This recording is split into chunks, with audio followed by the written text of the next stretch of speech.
박근혜 대통령의 법률 대리인단이 탄핵 소추에 대한 답변서를 오늘 제출했습니다. 대리인단은 이어 기자회견을 열고 탄핵은 이유가 없다며 탄핵 사유를 조목조목 반박했습니다. 네, 취재기자 연결합니다. 박석영 기자.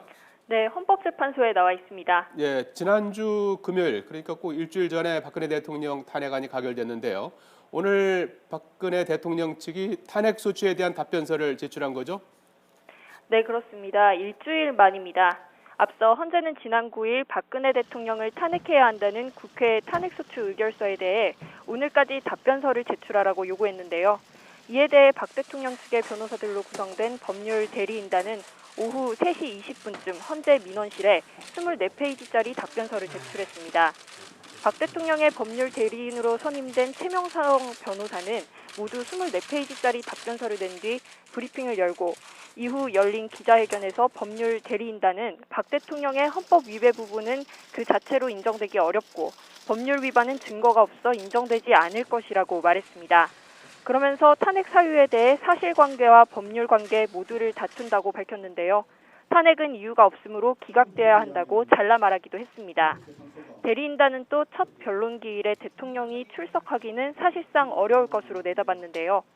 세월호 참사에 대해서는 세월호 침몰 사고는 불행한 일이지만 대통령이 생명권을 침해한 것으로 보이지는 않는다고 말했습니다. 모든 걸 다 일괄적으로 인정하지 않고 부인하는 것이냐는 질문에는 극히 일부분, 아마 지극히 일부분은 인정한다면서 혐의라기보다는 사실관계 일부를 인정하는 것이라고 덧붙였습니다. 또 특검과 검찰의 수사 기록을 요청한 것이 헌재법에 어긋나는 것으로 보고 이의 신청을 했다고 밝혔는데요. 이에 헌재 관계자는 이의 신청을 받아줄 것인지에 대한 여부는 재판부에서 절차에 따라 결정할 것이라는 말을 남겼습니다.